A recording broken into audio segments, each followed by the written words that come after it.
Have you ever seen a car that tried to be everything but ended up being nothing? A car that promised luxury but couldn't hide its economy roots? If you've been around the auto world long enough, you probably remember the AMC Concorde, a car that was supposed to bring European-style luxury compact cars to America, but instead became another chapter in AMC's long struggle for survival. This is a story of ambition, bad timing, and a costly mistake that AMC simply couldn't afford.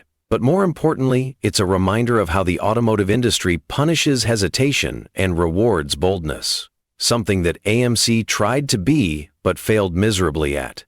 Stick around till the end and you'll discover why this single decision played a role in AMC's slow collapse, leading to its eventual demise. The 1970s, a decade of change and challenge. To understand why AMC thought a luxury compact was a good idea, we need to go back to the tumultuous 1970s, a time when the American car industry was being shaken to its core. The era of big fuel-guzzling sedans was coming to an end. The 1973 oil crisis had changed everything, pushing fuel prices higher and making compact, fuel-efficient cars more attractive. Suddenly, the gas-guzzling giants of the past didn't seem as practical. At the same time, Japanese automakers like Honda and Toyota were proving that small cars could be reliable, affordable, and fuel-efficient. European brands like Mercedes-Benz and BMW were offering compact cars with premium touches, creating an entirely new category of small but sophisticated vehicles. For American automakers, this was a wake-up call. General Motors, Ford, and Chrysler had deep pockets to develop new, competitive models. But AMC? They were always the underdog. AMC, a company always fighting for survival. For those who remember AMC, the company was never known for playing it safe. They were the smallest of the major American car makers, always struggling to keep up with the big three, Ford, GM, and Chrysler. Unlike its bigger rivals, AMC didn't have billions in cash to invest in new projects. Every car they made had to be a calculated gamble. But AMC wasn't without its successes. They had revolutionized the muscle car world with the Javelin. They had brought four-wheel drive to passenger cars with the Eagle, and let's not forget the Gremlin and the Pacer, which, despite their quirks, had found their own niche markets. But by the late 1970s, AMC was in trouble. They were losing money fast. Their lineup was outdated, and competition was stronger than ever. They needed something fresh, something that could attract both economy-minded buyers and those who wanted a touch of luxury. That's when they came up with the idea for the AMC Concorde, a car they hoped would redefine compact luxury for American drivers. Why a luxury compact? On paper, the idea wasn't bad. American buyers were beginning to appreciate smaller, more efficient cars, but they still wanted comfort and refinement. AMC saw an opportunity. What if they could blend both worlds? Instead of going head-to-head with Cadillac or Lincoln, AMC aimed to offer an alternative, a smaller, fuel-efficient car with premium touches. They believed they could steal buyers who wanted a bit of class, but didn't want to spend a fortune. It was a bold idea, but there was a problem. Luxury isn't just about wood trim and soft seats. It's about engineering, prestige, and execution. And that's where AMC stumbled. The fatal mistake. AMC's biggest miscalculation. AMC had always been a resourceful company, but their biggest weakness was money. Unlike GM or Ford, they didn't have the cash to develop an entirely new luxury compact from the ground up. Instead, they took an existing model, the AMC Hornet, a compact economy car from 1970, and dressed it up to look premium. They added chrome accents, thicker carpeting, a vinyl roof, and better sound insulation. They improved the suspension for a smoother ride. They even introduced features like power windows and plush seating, which were rare in compact cars at the time. But here's the problem. You can't turn an economy car into a luxury car just by adding fancy trim. The bones of the car, the chassis, the engine, and the technology, were still those of an outdated economy sedan. Under the hood, it was still the same old Hornet. It was the same old Hornet, a market that wasn't interested. If you were buying a luxury car in 1978, would you seriously consider an AMC? The truth is, most buyers wouldn't. Luxury car buyers wanted prestige, the kind that came with a Cadillac badge or a Mercedes star on the hood. No one was lining up at AMC dealerships expecting European refinement. On the other hand, those shopping for compact cars were looking for affordable, fuel-efficient models. They didn't want to pay extra for luxury features they never asked for. AMC had positioned the Concorde in a space where very few buyers existed, the beginning of the end. The AMC Concorde wasn't a complete sales disaster, but it never became the game-changer AMC had hoped for. Buyers were skeptical, reviews were mixed, and the car failed to carve out a strong identity. It was neither a true luxury car nor a practical economy car, making it hard to market and even harder to sell. For AMC, this was yet another misstep in a series of bad decisions. And as the years passed, those bad decisions kept adding up, leading to the company's slow but inevitable collapse. But what exactly went wrong with the Concorde beyond its concept? How did AMC's attempt at a luxury compact fail on so many levels, and what could they have done differently? That's what we'll explore next. By the mid-1970s, the American auto industry was facing one of its toughest battles in history. The days of wide, chrome-heavy land yachts cruising down American highways were beginning to fade. The world was changing, and so were car buyers. Fuel economy, reliability, and practicality were becoming more important than ever. A major turning point came in 1973 with the oil crisis. Almost overnight, gasoline prices skyrocketed, and long lines formed at gas stations across the country. The big V8-powered sedans that once symbolized American success suddenly felt like outdated gas guzzlers. People wanted cars that were smaller, more efficient, and more affordable to maintain. This was a golden opportunity for foreign automakers, especially the Japanese brands. Companies like Honda, Toyota, and Datsun, now Nissan, were offering cars that were compact, reliable, and most importantly, fuel efficient. Cars like the Honda Civic and Toyota Corolla were proving that you didn't need a big engine to have a great car. Buyers who once swore by American brands were now switching to imports in growing numbers. At the same time, European automakers were taking a different approach. Brands like Mercedes-Benz and BMW were proving that luxury didn't have to mean big. The BMW 3 Series, introduced in the mid-70s, was compact but packed with premium materials, smooth performance, and a prestigious badge. The Mercedes-Benz 280e showed that a smaller car could still feel refined and expensive. The American car companies, on the other hand, were slow to react. The Big Three, Ford, General Motors, and Chrysler, had spent decades dominating the market with large, powerful cars. They had no real strategy to compete with these new compact yet refined foreign models, and as they scrambled to adjust, they started making rushed, poorly executed decisions. For a company like AMC, which was already struggling, this was a serious problem. They didn't have the deep pockets of GM or Ford, so every move they made had to be carefully calculated. They needed to adapt, but they didn't have the resources to build something completely new from the ground up. That's when AMC made a bold, yet risky decision.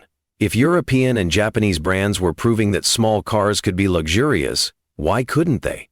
If people wanted fuel-efficient cars with premium features, AMC could offer them one. And so the concept of the AMC Concorde was born. A car meant to compete with both the rising tide of imports and the struggling American luxury market. Why AMC was in a tough spot.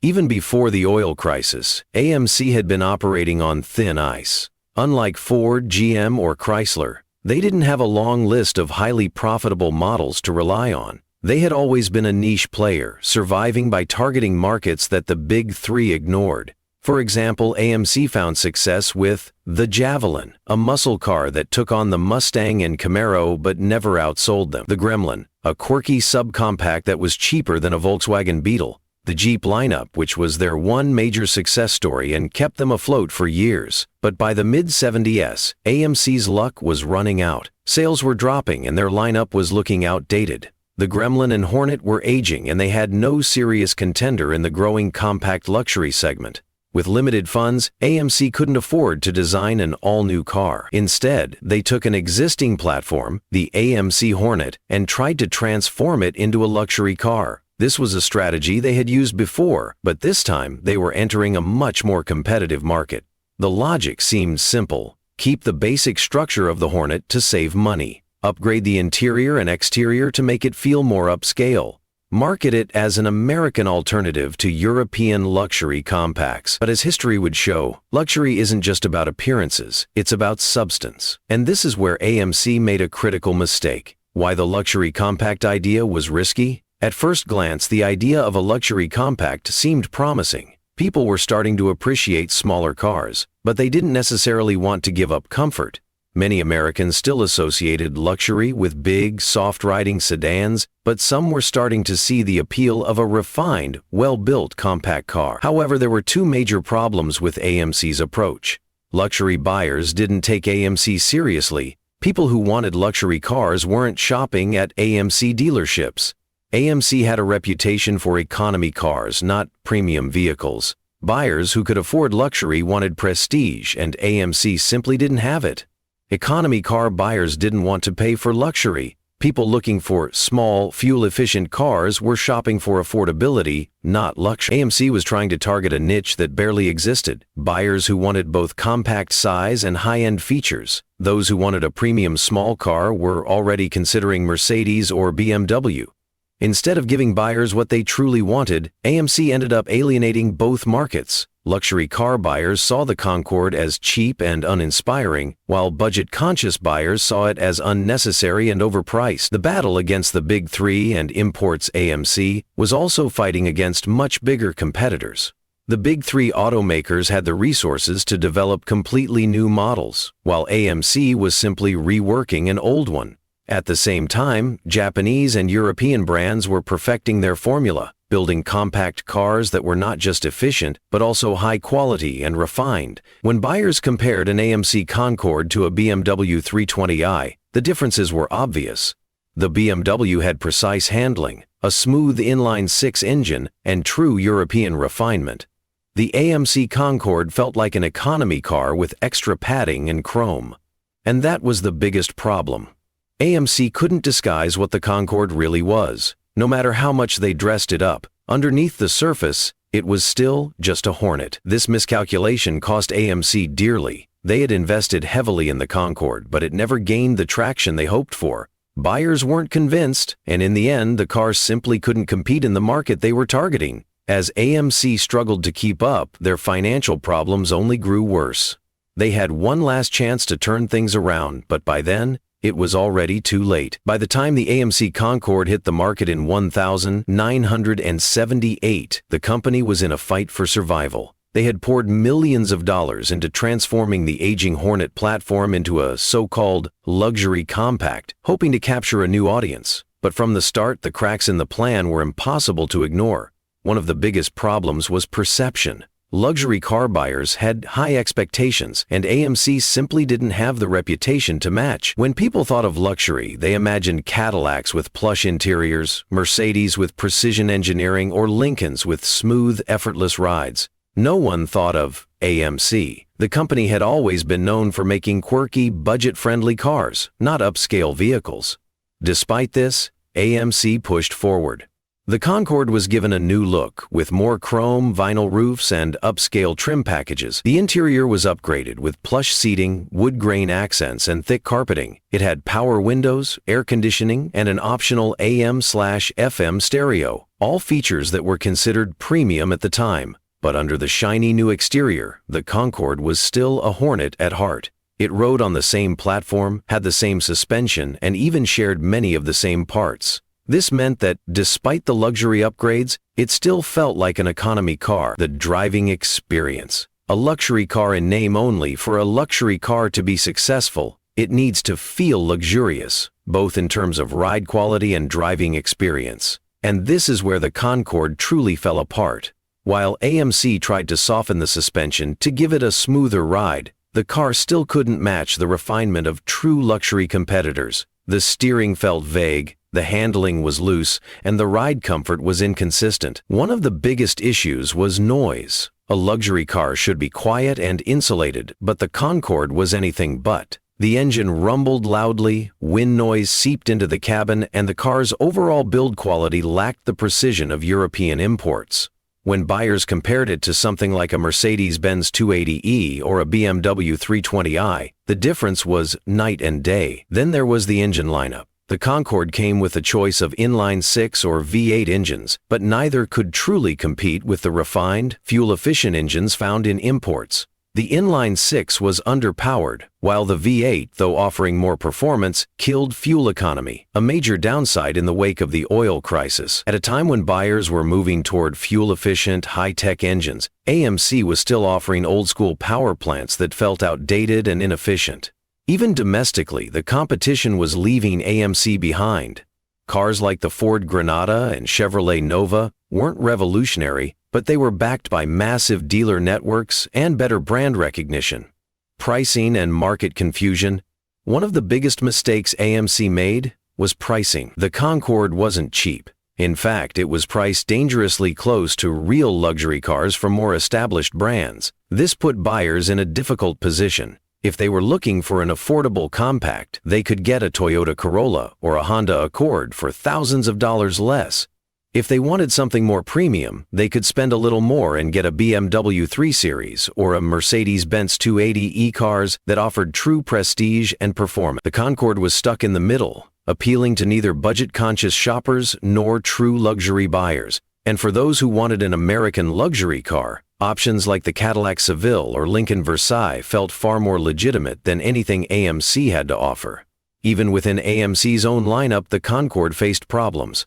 The company was also selling the Pacer, a small, quirky car that, despite its flaws, at least had a unique identity. The Concorde, on the other hand, felt like a confused product, a car trying to be something it wasn't, the sales struggle and AMC's growing crisis.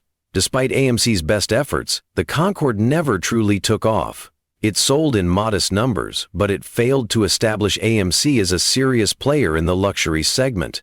By the late 1970s, the company's financial situation was becoming critical. Sales across the board were declining, and AMC was struggling to compete with both domestic and foreign rivals. They were still heavily reliant on Jeep sales to stay afloat, but even that wasn't enough to offset the losses from their car division.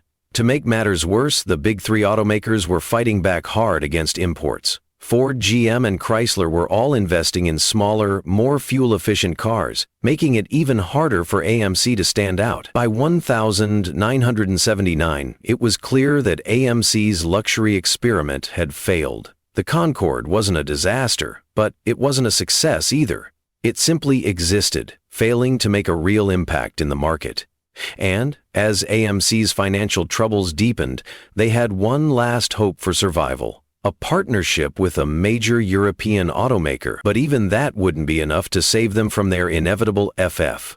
By the early 1980s, AMC was running out of time. The failure of the Concorde as a true luxury compact was just one piece of a much larger problem. Sales were dropping across their entire lineup, and the company was bleeding money. For years, AMC had survived by being a nimble underdog, making small, clever moves to compete against the big three. But now, they were in uncharted territory. They needed something big, a game-changing partnership, a revolutionary new model, or a financial lifeline to keep the company alive. One possible solution lay in a European partnership. If American buyers were turning to Mercedes-Benz and BMW for their luxury compacts, why not work with a European automaker to bring some of that prestige to AMC? And so, Renault entered the picture. The Renault deal, a risky partnership. In 1979, AMC made a deal with Renault, the French automaker. It was a desperate but necessary move. Renault purchased a 22.5% stake in AMC, giving the struggling American company a much-needed cash injection. In return, AMC would start selling Renault's small, fuel-efficient cars in the U.S. market. At first glance, this seemed like a smart strategy. Renault had experience building compact cars with European engineering, something AMC desperately needed. And since American buyers were already warming up to imported vehicles, adding French-designed cars to AMC showrooms could bring in new customers. But there were major risks. Americans were still skeptical of French cars, and Renault had no real brand loyalty in the U.S. The idea of AMC selling rebadged European models was a huge gamble, especially when the company's image was already struggling. Still, AMC had little choice. They needed new products, and Renault had them. This partnership led to the introduction of several Renault-based models in the US, including the Renault Alliance and the Renault Encore. These cars were aimed at the growing market for fuel-efficient compacts, competing directly with Japanese imports. But while AMC focused on these small Renault-based models, the Concorde was quietly fading into irrelevance. Sales continued to decline, and it became clear that the luxury compact experiment had failed completely. The final years of the Concorde, by the early 1980s, AMC had essentially given up on the Concorde as a serious competitor in the luxury compact segment. The car was still being produced, but it was no longer a priority for the company. At this point, the Concorde was competing against cars like the Chevrolet Celebrity, Ford Fairmont, and Dodge Aries, none of which were luxury models. Instead of standing out as a premium compact, the Concorde had simply blended into the background of the American car market. One of the last attempts to keep it relevant was the introduction of all-wheel drive, marketed as the AMC Eagle. This rugged version of the Concorde was essentially a crossover before crossovers existed. It combined four-wheel drive capability with a comfortable car-like ride, making it appealing to buyers in snowy climates. Ironically, while the luxury version of the Concorde flopped, the rugged AMC Eagle found a niche market. It was one of the few bright spots in AMC's lineup and showed that, once again, AMC was better at building practical, unique vehicles rather than trying to chase after luxury trends. The end of the line for AMC. Despite the Renault partnership, AMC's financial problems only got worse. The company was simply too small to compete with Ford, GM, and Chrysler, and Renault's models weren't selling as well as they had hoped. By 1987, AMC was at the end of the road. The company was sold to Chrysler, bringing an end to one of America's most unique automakers.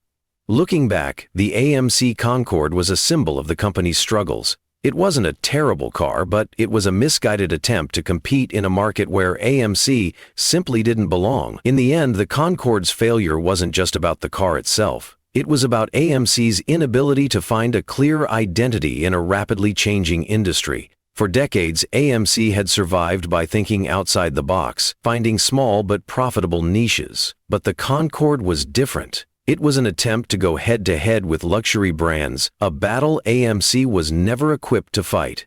And as history would show, it was a gamble that ultimately cost them everything. When AMC launched the Concorde in 1978, they weren't just introducing a new car. They were making a bold bet, a bet that a small, independent automaker could compete in the high-stakes luxury market. But in reality, this was a fight AMC was never going to win.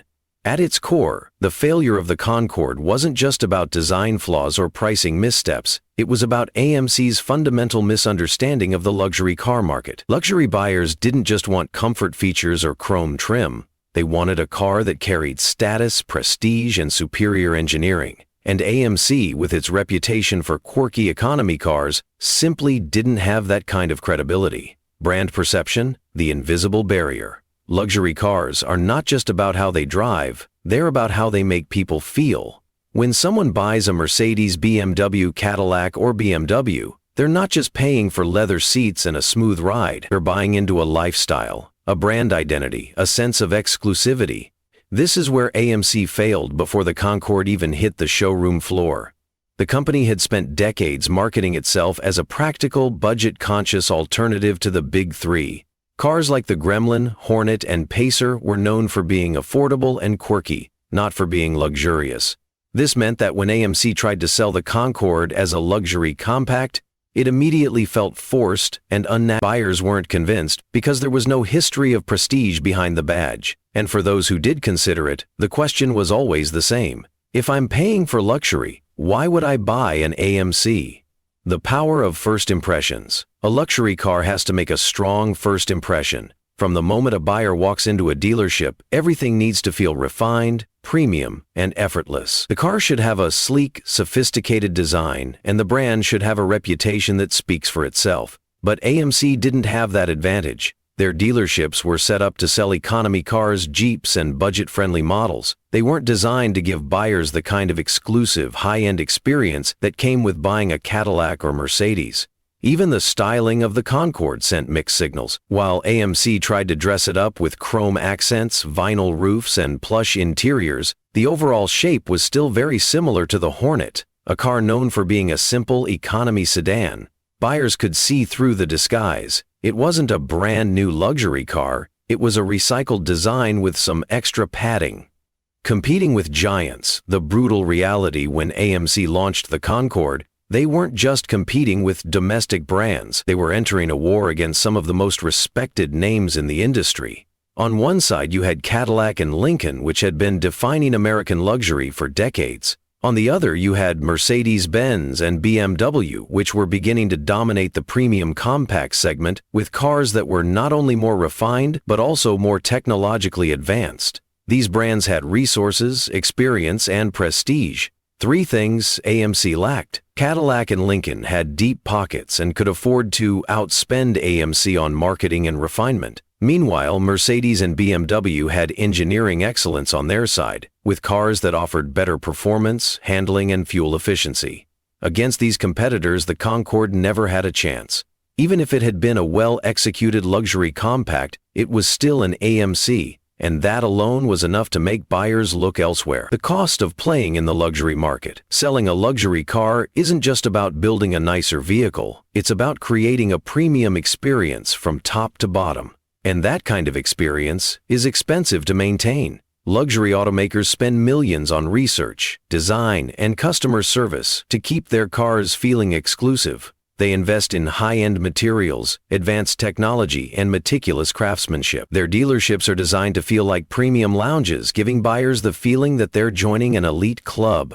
AMC, however, couldn't afford to play at this level. They were already operating on a razor-thin budget, struggling to keep up with basic production costs. This meant that, instead of building a truly innovative luxury car, they had to cut corners, repurposing older parts and relying on low-cost engineering solutions. And buyers noticed. The Concorde didn't feel like a Mercedes or a Cadillac. It felt like an AMC with some extra padding. The materials weren't as refined, the ride wasn't as smooth, and the overall experience didn't justify the price tag. A lesson in market identity. AMC's failure with the Concorde wasn't just about the car itself, it was about not knowing their own strengths. For years, AMC had survived by thinking outside the box, carving out niches where the big three didn't compete. The Jeep brand, for example, was a massive success because it leaned into off-road ruggedness, something the larger automakers didn't focus on. But with the Concorde, AMC abandoned their niche and tried to play by someone else's rules. They chased a market that was already dominated by stronger, wealthier competitors, and in doing so, they lost sight of what made AMC unique. Had they focused on what they did best, making practical, reliable, and slightly unconventional vehicles, they might have had a different outcome. Instead, they spent valuable time and resources on a project that was doomed from the start. And in the end, the failure of the Concorde wasn't just a setback, it was a warning sign. A sign that AMC was running out of ideas, running out of money, and running out of time. The failure of the AMC Concorde wasn't just an isolated mistake, it was part of a larger pattern, a series of missteps that ultimately led AMC down a path of no return. When a company starts making desperate decisions, each one seems to set off a chain reaction, leading to even bigger problems. For AMC, the Concorde was the beginning of that chain reaction. It was supposed to be a luxury compact that redefined AMC's image, but instead it drained resources, confused buyers, and left the company weaker than before. And once cracks started forming, AMC found itself scrambling to stay afloat, making decisions that only pushed it further into crisis. Squeezed from every direction by the late 1970s and early 1980s, AMC was being crushed by competition. The Concorde had failed to establish AMC as a luxury brand, but that wasn't the only problem. The company was struggling in almost every segment of the market. The compact car segment, once AMC's stronghold, was now dominated by fuel-efficient Japanese imports like the Toyota Corolla and Honda Civic. These cars were cheaper, more reliable, and more efficient than anything AMC could offer. The full-size market was owned by Ford, GM, and Chrysler, leaving AMC completely outmatched. The performance market was shrinking, with muscle cars fading in popularity due to rising fuel costs and insurance rates. The luxury market, which AMC had tried to enter with the Concorde, was controlled by Cadillac, Lincoln, and European imports. There was nowhere left to turn. AMC had been known for finding gaps in the market, but now there were no gaps left. Every segment was crowded with stronger, better-funded competitors, and AMC simply couldn't keep up. The Renault Lifeline, a deal with the devil? After the failure of the Concorde, AMC needed money, fast. They weren't just losing market share, they were running out of cash to keep the company alive. That's when they turned to Renault. The French automaker invested millions into AMC, but the deal came with strings attached. Renault wanted AMC to focus on small, fuel-efficient cars, a market where Renault already had expertise. This meant that AMC had to shift its attention away from larger American-style vehicles and start selling European-designed models instead. At first, it seemed like a smart move. The Renault Alliance and Encore were introduced in the US, giving AMC a new lineup of efficient, modern cars. But the problem was brand identity. AMC buyers had been loyal to the company for its rugged, uniquely American cars.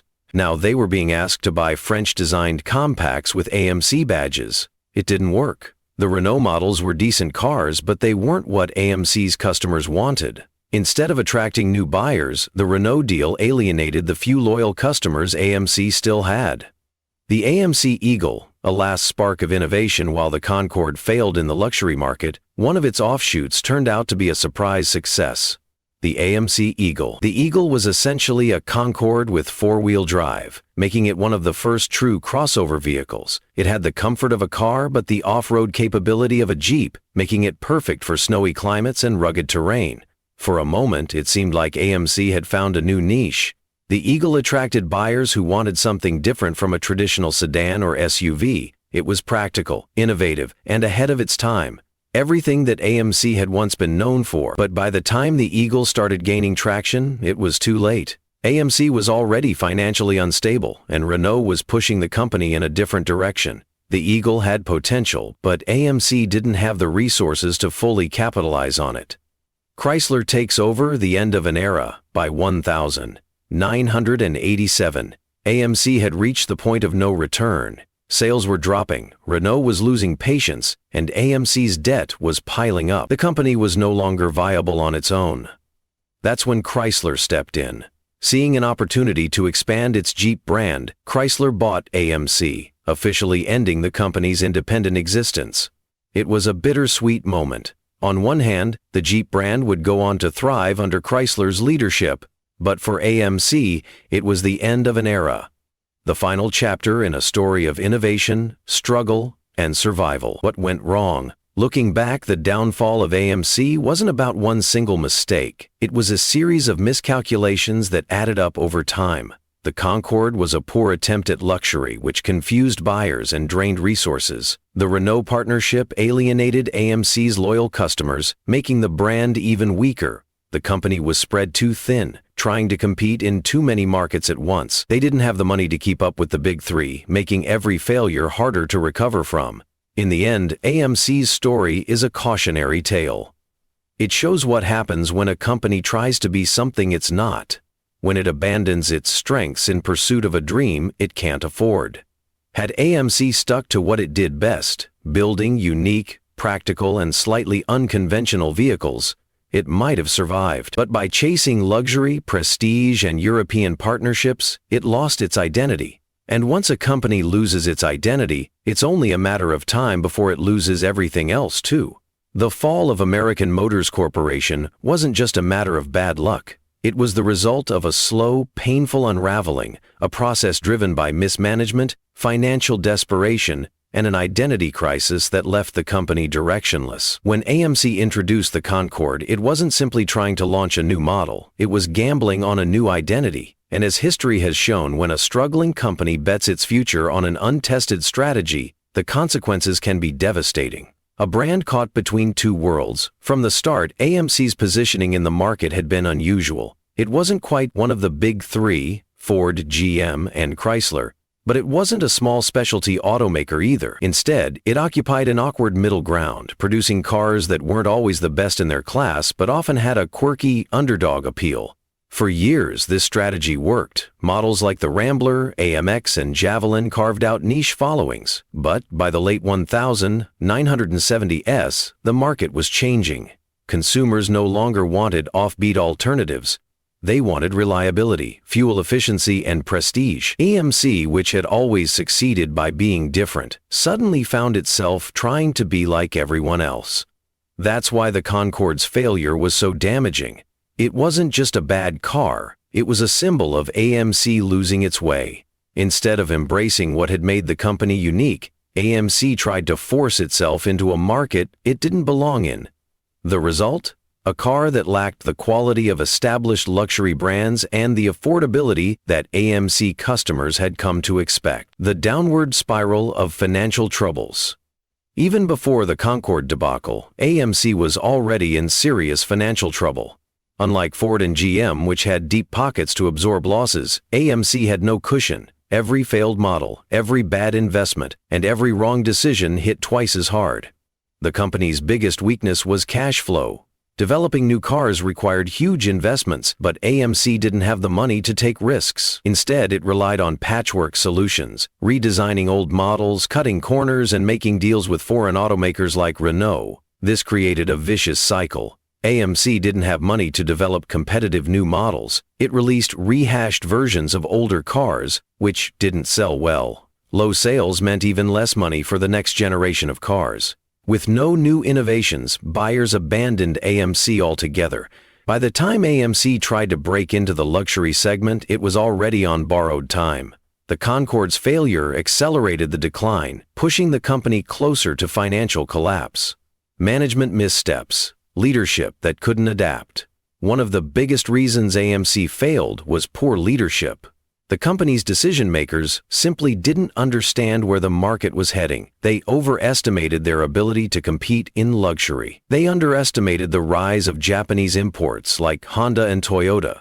They failed to invest in the kind of vehicles that actually had growth potential. At the same time, AMC had to answer to too many stakeholders. After the Renault deal, the company was no longer making decisions for itself. Instead, it had to balance the interests of American dealers, European executives, and struggling AMC shareholders, a near impossible task. This confusion led to contradictory business moves. One moment, AMC was pushing budget-friendly compacts, the next it was promoting luxury vehicles like the Concorde. Then it was launching four-wheel drive Eagles, a completely different direction. To the average car buyer, AMC's lineup looked like a collection of mismatched ideas rather than a cohesive brand vision. And in a marketplace that was becoming increasingly competitive, that kind of inconsistency was a death sentence. The Renault problem. A deal that did more harm than good. When AMC partnered with Renault in 1979, it was seen as a lifeline, but in reality, it was more like a slow poison. Renault didn't invest in AMC because it believed in the company's potential. It did so because it wanted a foothold in the American market. That meant AMC wasn't making cars based on what American buyers wanted. It was making cars based on what Renault wanted to sell. This led to a complete disconnect between AMC and its core customers. The Renault Alliance and Encore, while efficient, were too European for American tastes. AMC's rugged, independent image clashed with Renault's small, fuel-efficient designs, making it harder to attract loyal buyers. Instead of saving AMC, the Renault partnership accelerated its decline. The company was no longer just an American automaker. It was a French-American hybrid that didn't appeal to either side. The market had moved on. Perhaps the biggest tragedy of AMC's downfall was that the industry was evolving in a direction AMC could have dominated if only it had focused on the right things.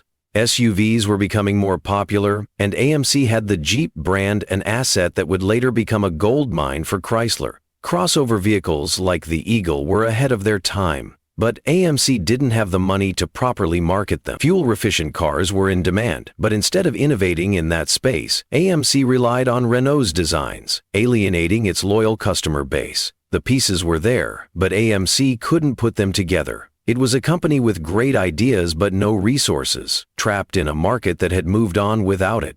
A legacy of lessons. AMC's story is more than just the tale of a failed automaker. It's a lesson in business, branding, and survival. Identity matters. A company can't pretend to be something it's not and expect to succeed. Adaptation is key. AMC had opportunities to evolve, but it either ignored them or executed them poorly. Financial strength is everything, Without enough money to take risks, even the best ideas can't be realized. For car lovers, AMC remains a fascinating piece of automotive history. It was a brand that refused to die quietly, fighting until the very end. And while it ultimately failed, its influence can still be seen in modern Jeep SUVs, crossovers, and the spirit of innovation that defines the automotive world today. By the early 1980s, American Motors Corporation was standing on a cliff's edge. Every decision mattered, every mistake was magnified, and every failed model pushed the company closer to its inevitable collapse. The AMC Concorde, intended to be a breakthrough in the luxury compact market, had backfired. Instead of drawing in a new class of buyers, it confused and alienated its existing customer base. But the Concorde's failure was only one piece of a much larger problem, a crisis AMC simply could not escape. An identity crisis that drove buyers away. A car company needs a clear identity to succeed. Ford was known for affordable innovation, Cadillac stood for American luxury, and Toyota had built a reputation for quality and reliability. But what did AMC stand for? Was it an economy brand competing with Dodge and Chevy? Was it an offbeat alternative like Subaru? Or was it trying to become a luxury automaker competing with Buick and Lincoln? The truth is, AMC never figured that out.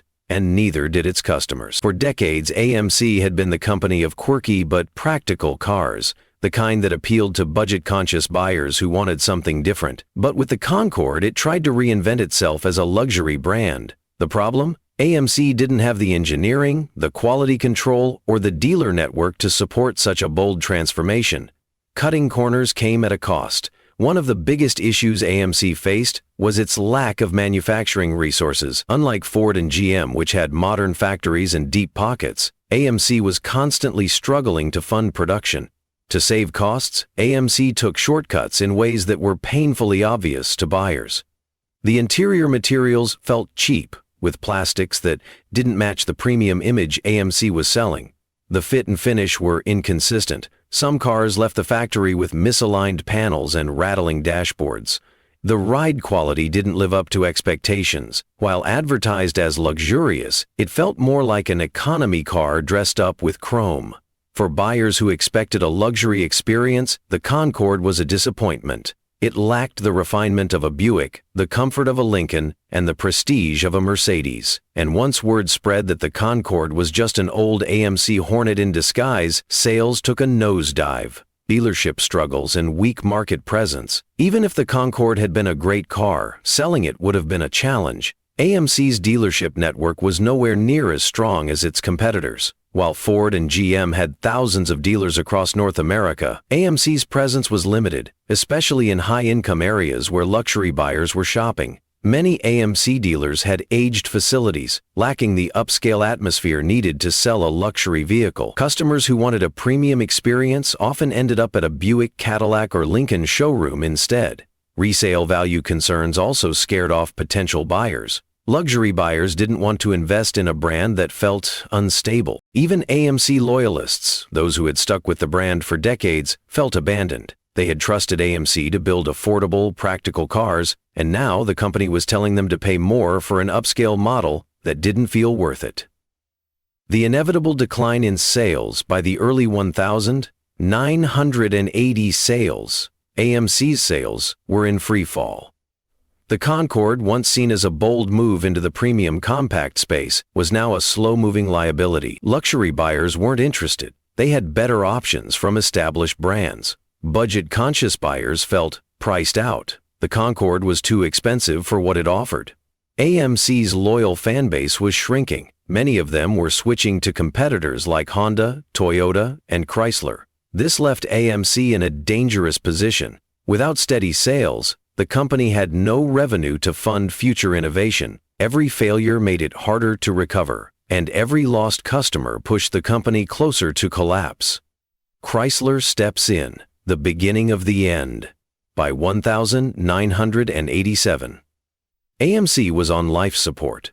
The Renault partnership had failed to revive the brand, and the company's finances were in ruins.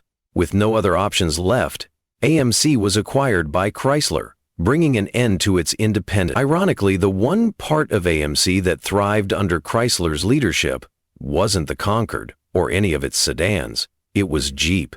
AMC had purchased Jeep from Kaiser in 1900, and while AMC itself collapsed, Jeep became one of the most valuable automotive brands in history.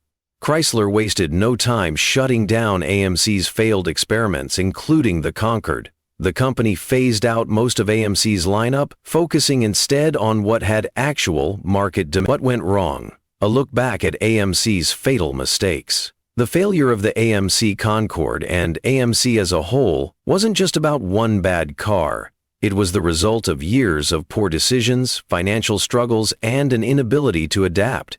Misjudging the market. AMC overestimated its ability to compete in luxury. The Concorde was not refined enough to attract premium buyers.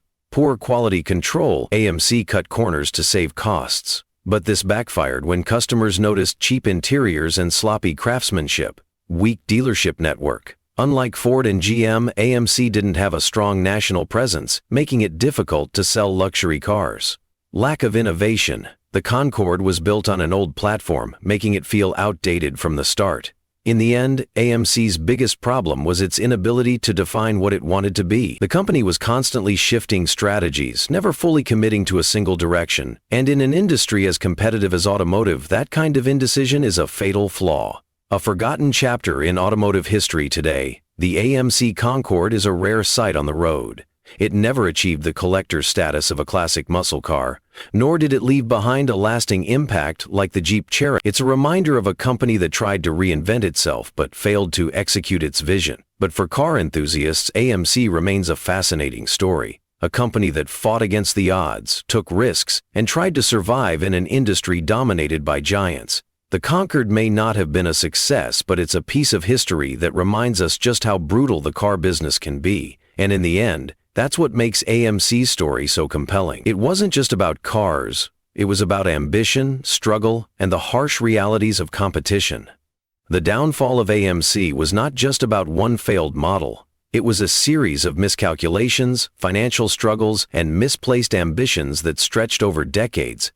The AMC Concorde was meant to be a turning point, a bold step into a new market. Instead, it exposed the company's deep-rooted weaknesses. But why did AMC even attempt to enter the luxury compact segment in the first place? And why did they fail so spectacularly? To understand this, we have to go deeper into AMC's history, its competitors, and the brutal realities of the auto industry in the late 1970s. The growing competition in the late 1970s. By the time AMC introduced the Concorde in 1978, the American car market was going through a major transformation.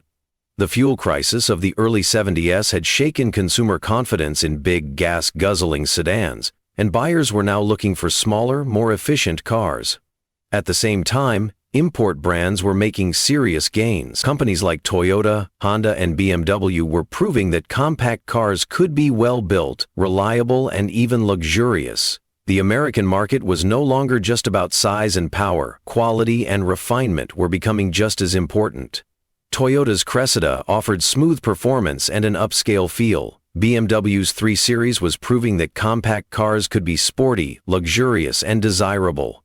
Mercedes-Benz was setting new standards for engineering and prestige in the compact segment. This was AMC's biggest challenge. How could a small, struggling company compete with these giants? How could it convince buyers that an AMC luxury compact was a better option than a BMW, Cadillac, or Lincoln? The AMC Concorde, a desperate gamble. AMC's decision to rebrand the Hornet into the Concorde was not a true innovation. It was a desperate repackaging of an aging design. The company didn't have the budget for an all-new car, so instead it took an existing model, added some plush interior touches, threw in some chrome, and raised the price. This was a risky move for several reasons. The Hornet was outdated by 1978. The design had been around since 1900, and while it had been decent for its time, it couldn't compete with newer cars from Germany and Japan. Luxury buyers had higher expectations. They weren't just looking for leather seats and a vinyl roof. They wanted a refined driving experience, quiet interiors, and advanced engineering. AMC's reputation was working against them. For years, AMC had been known for building economical and quirky cars. Trying to convince people that AMC could suddenly compete with BMW was a tough sell. Quality issues and cost-cutting mistakes. One of the biggest problems with the Concorde was its build quality. While AMC tried to make the car feel more premium, it couldn't afford the kind of precision engineering needed to truly compete in the luxury space. The interior materials felt cheap and inconsistent. Buyers who expected high-quality leather and polished wood trim were disappointed. The ride quality was far from luxurious. The Concorde still felt like an economy car in disguise, with road noise, vibrations, and a stiff ride. The engines were outdated. AMC relied on older six-cylinder engines that didn't offer the smoothness or efficiency of competing luxury cars. These issues weren't just minor inconveniences, they were deal-breakers for luxury car buyers. Customers who walked into an AMC dealership expecting Cadillac-level comfort quickly realized that the Concorde was just a dressed-up economy car. The resale value problem. Another major issue was resale value. Luxury car buyers often expect their vehicles to hold value over time, but AMC had a history of steep depreciation. A Mercedes-Benz 280e or a BMW 320i could still fetch a respectable price years after purchase. A Buick Regal or Oldsmobile Cutlass had an established luxury reputation, which helped maintain value. The AMC Concorde, on the other hand, lost value quickly, making it a poor long-term investment. For buyers who cared about prestige and long-term value, this was a serious red flag. The failure in marketing and branding. Even if the Concorde had been a decent car, AMC had another massive problem. It didn't know how to sell it. Luxury brands rely on strong branding and dealership experience. Cadillac, Lincoln, and Mercedes didn't just sell cars, they sold a lifestyle. Their showrooms were elegant. Their sales staff was trained to cater to high-end buyers, and their advertising focused on prestige and exclusivity. AMC, however, didn't have this kind of luxury marketing expertise. It was trying to sell the Concorde through the same dealerships that had been pushing budget-friendly Gremlins and Pacers. Many AMC dealerships were small and outdated, lacking the upscale feel needed to attract wealthier buyers. Sales staff were used to selling economy cars, not catering to discerning luxury customers. The advertising failed to convince buyers that AMC had truly entered the luxury space. It was too generic, too vague, and too disconnected from what buyers expected. This meant that the Concorde never really found its audience. It was too expensive for AMC's traditional customers, yet not convincing enough for luxury buyers. The Concorde slowed death by the early 1980s. The writing was on the wall. The Concorde wasn't selling well, and AMC was running out of time and money. The company's financial situation was getting worse, and every failed model pushed it closer to bankruptcy. The arrival of even better luxury compacts from Europe and Japan made the Concorde look even more outdated. Chrysler's eventual takeover of AMC in 1987 marked the official end of the Concorde and AMC's luxury ambitions. Looking back, the failure of the AMC Concorde wasn't just about one car. It was a symptom of a company that had lost its way. AMC had once thrived by building affordable, practical vehicles, but when it tried to chase the luxury market, it found itself outmatched, underfunded, and unable to compete. The story of AMC is a cautionary tale in the automotive world. It shows what happens when a company strays too far from its strengths, when it tries to be something it's not. And in the cutthroat world of automobiles, where branding, engineering, and customer trust mean everything, there is no room for hesitation, miscalculations, or half measures. The failure of the AMC Concorde was not just about a single model. It was about a company fighting against time, money, and shifting consumer preferences. AMC had tried to enter the luxury market, but it quickly became clear that the odds were stacked against them. Still, the deeper story of AMC's decline goes beyond just the Concorde. It's a tale of a struggling automaker desperately trying to survive in an industry dominated by giants. AMC's financial struggles and limited resources. By the late 1970s, AMC was in serious financial trouble. Unlike General Motors, Ford, or Chrysler, AMC didn't have deep pockets or vast resources to fund new vehicle development. While GM could afford to invest billions into research, technology, and marketing, AMC had to work with a fraction of that budget. This led to a vicious cycle. AMC had less money to develop new models. Because of that, they had to rely on older designs like the Hornet, repackaging them into new models like the Concorde. Consumers noticed the lack of innovation and turned to other brands, leading to lower sales. Lower sales meant even less money for development, making it harder for AMC to compete. It was a downward spiral that AMC couldn't escape from.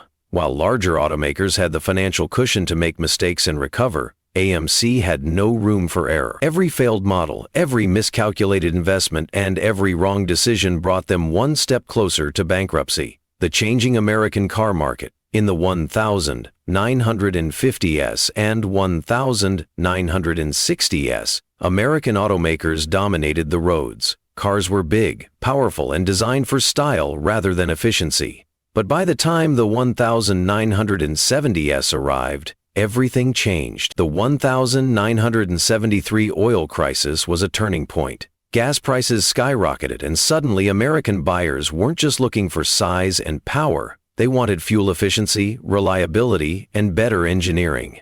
This shift opened the door for Japanese and European automakers who had spent years perfecting smaller, more efficient cars. Toyota, Honda, and Nissan were producing fuel-efficient, reliable vehicles that could last hundreds of thousands of miles. BMW and Mercedes-Benz proved that luxury didn't have to mean oversized sedans. Small, well-built compacts could also offer prestige. Even American brands like Buick, Oldsmobile, and Cadillac were adapting, bringing more refined models to the market. AMC, however, was stuck in the past. It didn't have the funds to develop fuel-efficient engines like the Japanese, and it didn't have the brand prestige to compete with European luxury automakers. It was trying to play in multiple markets at once, but without the resources to truly compete in any of them. The reputation problem. Brand reputation is everything in the automotive world. Luxury buyers don't just purchase a car, they invest in a name, a status symbol, an experience. When someone buys a Mercedes-Benz, they're not just getting a car, they're getting a legacy of precision engineering and elite status. A Cadillac represents classic American luxury, a name associated with prestige for decades. Even a brand like BMW, which was still growing in the US at the time, had a clear identity, sporty, driver-sokified luxury. AMC, on the other hand, had no luxury reputation.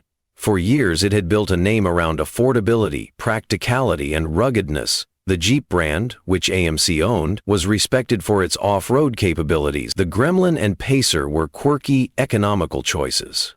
But luxury? That was never AMC's strength. So when the Concorde arrived, buyers didn't see it as a true competitor to BMW or Cadillac. They saw it as just another AMC. And in their minds, AMC wasn't a luxury brand.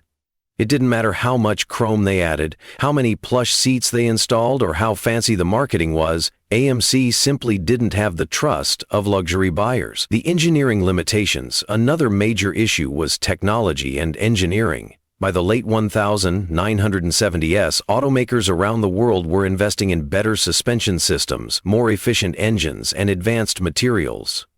AMC, however, was still relying on older, outdated designs.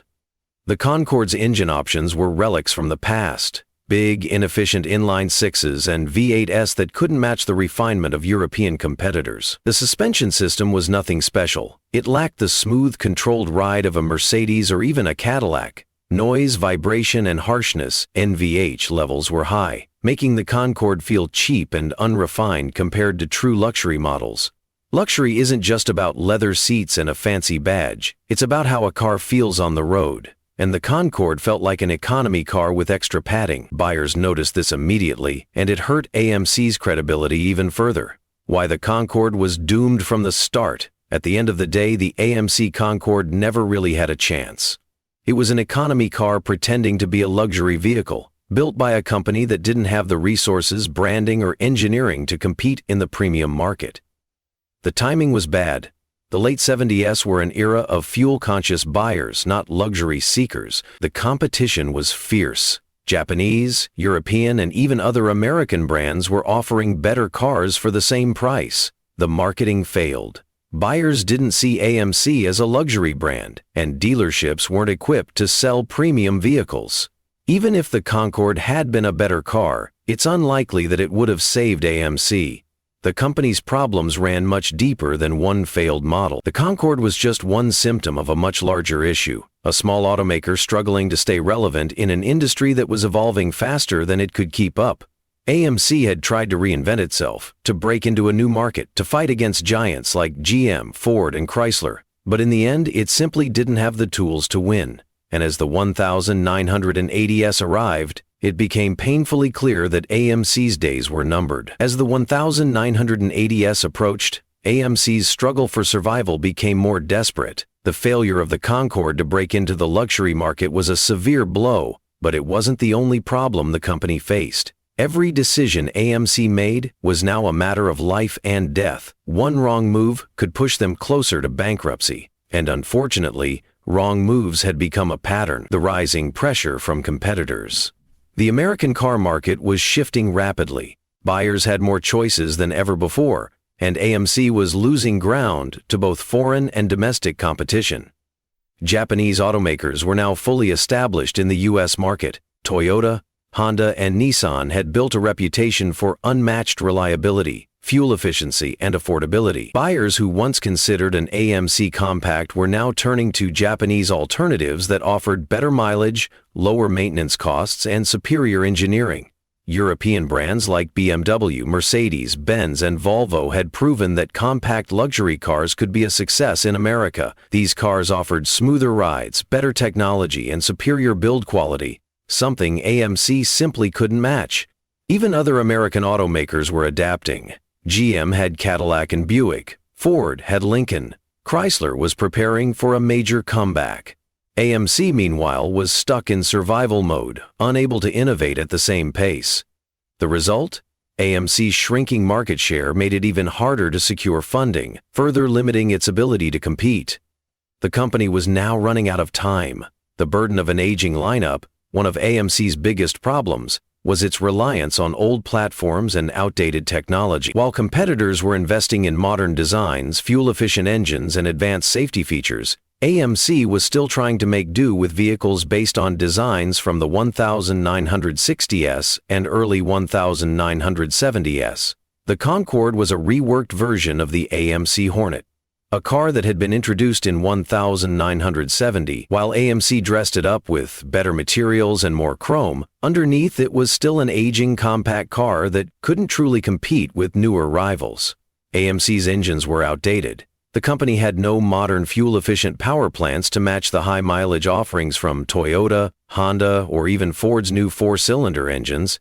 Even the interior designs of AMC cars felt outdated.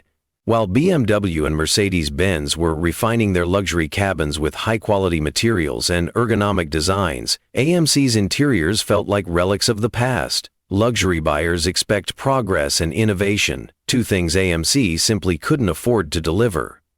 The struggle for dealer support. A major factor in a car's success is the dealer network. Strong dealership support means better marketing, better service, and stronger customer confidence. But AMC was struggling on this front as well. Many AMC dealerships were small, underfunded, and lacked the polish of luxury brand showrooms. Cadillac, Lincoln, and BMW dealerships offered premium experiences that matched the cars they were selling. AMC dealers, on the other hand, often had a mix of economy cars and Jeeps on the same lot.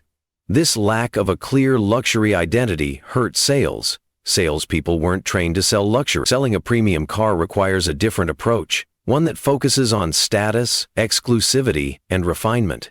But many AMC dealers had spent years selling budget-friendly cars, making it difficult to shift gears and convince buyers that the Concorde was a true luxury competitor.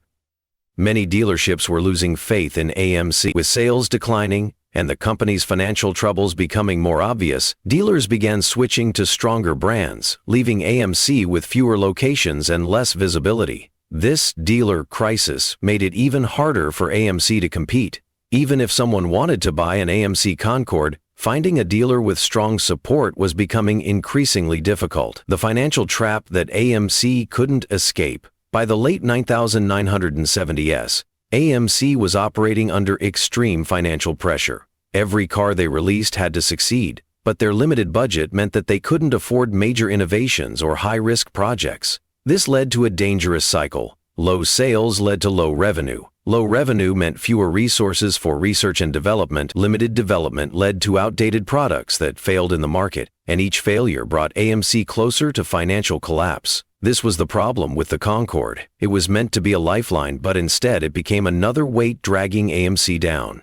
Desperate measures. Renault's involvement. As AMC's struggles worsened, the company began searching for outside help. By the late 1970s, no American automaker was interested in rescuing them. But overseas, one company saw potential: the French automaker Renault. Renault was looking for a way to expand into the American market, and AMC provided an entry point. In 1979, Renault purchased a 22.5% stake in AMC, injecting much-needed cash into the struggling company. The hope was that Renault's engineering expertise and small car knowledge could help AMC develop modern, fuel-efficient vehicles for the 1980s. But while Renault's investment kept AMC alive, it didn't solve the company's core problems. The Concorde was still struggling in the market, AMC's reputation was still weak, and the American economy was heading into another recession. AMC was now no longer fully in control of its own destiny. A foreign company held a significant stake, and future decisions would be influenced by Renault's priorities. The slow collapse of a once proud brand. By the time the 1980s arrived, it was clear that AMC's days as an independent company were numbered. The failure of the Concorde to establish AMC as a luxury competitor was just one part of a larger downfall. The car industry had changed too much. AMC's small size made it impossible to compete with the vast resources of GM, Ford, and Chrysler. Their brand identity was too weak. Buyers didn't see AMC as a luxury name, and the Concorde failed to change that. The company was running out of options. Even with Renault's investment, AMC was still struggling to stay afloat. At this point, the company's fate was no longer in its own hands. It was just a matter of time before AMC would be forced to make its final move, a last desperate attempt to survive in an industry that had already left it behind. Renault's involvement had bought AMC some time, but time alone wasn't enough. The Concorde's failure to establish itself as a legitimate luxury compact had drained both financial and strategic resources. Instead of setting a new course for success, it became a symbol of AMC's struggle to define itself in a changing industry. By the early 1980s, it was clear the company couldn't survive much longer on its own. The harsh reality of the early 1980s. The American auto industry was facing a brutal economic downturn. Interest rates soared, unemployment was rising, and consumer confidence had collapsed. Car buyers were hesitant to spend money, especially on brands with uncertain futures. The luxury market, which AMC had desperately tried to enter with the Concorde, was dominated by established names like Cadillac, Lincoln, and European imports. The problem was simple: no one